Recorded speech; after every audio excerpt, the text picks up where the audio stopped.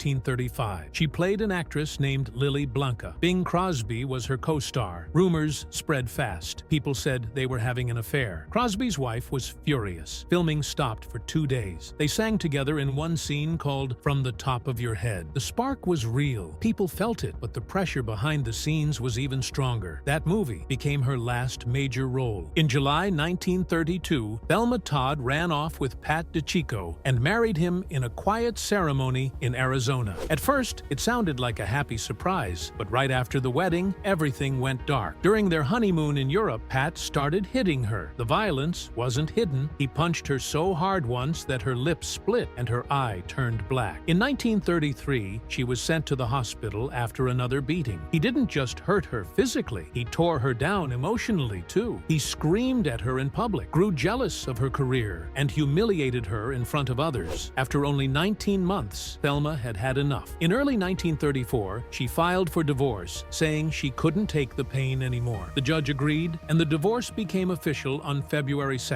1934. But even after her escape, Pat stayed in the headlines. In 1941, he married 17-year-old Gloria Vanderbilt, and stories about his cruelty followed him everywhere. Thelma had stepped into a trap, and even though she got out, the damage was already done. 2 years earlier, in 1930, Thelma had taken a yacht trip to Catalina Island. That's where she met director Roland West. He was already married to a woman named Jewel Carmen, but that didn't stop the sparks. By 1931, during the filming of Corsair, Thelma and Roland's affair grew stronger. They even started living next to each other, in rooms above her cafe in Pacific Palisades. Their rooms were only separated by a sliding door. Love letters written in 1934 and 1935, found after her death, showed just how intense their feelings were. She talked about running away with him to Europe, breaking all the rules, and leaving her old life behind. But not everything was sweet. Roland was jealous and controlling. When they fought, he sometimes locked her out. Even though they were business partners, the love was messy. She became more famous, while his career was falling apart. That made him bitter. Then came the tragedy. Thelma was found dead in his garage, and whispers started that Roland may have snapped in a moment of rage. But there was someone even more dangerous circling her life. In 1934, Thelma met mob boss Lucky Luciano. At first, she just visited his clubs and parties, but he wanted more. In mid-1935, he told her to turn the top floor of her cafe into an illegal casino. He promised her $2,000 a week. When she said no in August 1935, he leaned in and said chillingly, "That can be arranged." Other people heard it. She began receiving threats. One letter demanded $10,000 and was signed Ace of Hearts. It was traced back to Luciano's group. In one ugly moment, he even slapped her during a private meeting. In September, someone connected to the threats was arrested, but the fear stayed. After she died, Luciano ran from Los Angeles, escaping dozens of criminal charges. The timing looked too perfect, and the fear she felt in those final months was very real. By the end of 1934, Thelma was falling apart. She was tired, scared, and broken. On November 12, 1934, she was rushed to Cedars of Lebanon Hospital. The studios said it was just exhaustion, but reporters said she tried to end her life by swallowing 30 sleeping pills. They pumped her stomach in time. A friend found her unconscious. Earlier that year, DiCicco had broken her ribs and nose. She was working nearly 20 hours a day, and gangsters were breathing down her neck. Friends said she called Hollywood a prison covered in glitter. She got out of the hospital after 2 weeks and put on a brave face. But behind the smiles, she was exhausted and fading. In early 1935, she tried to grab one last piece of happiness. She wrote to friends in March saying she wanted to adopt a baby girl, but in July, a cruel twist crushed her hopes. Letters leaked that she may have secretly given birth to a child the year before with a famous actor, rumored to be someone from the Maltese Falcon. He denied it, but evidence said he paid $5,000 to hide the scandal. The adoption agency rejected her in August, saying her life was too unstable. She burned many of the letters, but some remain. In one, she wrote, "This betrayal shattered my dreams." Her private life was being ripped apart in the papers, and her hope of becoming a mother vanished forever. On the night of December 14, 1935, Thelma walked into the Trocadero nightclub. She wore a shiny blue gown, a mink coat, and $20,000 worth of diamonds. The party was full of stars, but Pat DiCicco was there too, and he wasn't alone. He came with another woman, but sat near Thelma just to get under her skin. They argued in front of everyone. He got loud. He made threats. People like Sid Grauman Bowman and Margaret Lindsay saw it all. Thelma was shaking, but she held her ground. She left the club that night. That was the last time anyone saw her alive. Some say DeCicco's ties to Luciano made everything more dangerous, and this final fight might have pushed things too far. By 3:15 in the morning of December 15, 1935, her chauffeur dropped her home. But when she got there, she was locked out. Roland West had warned her to come home by 2. She was almost 2 hours late, so she stood outside her cafe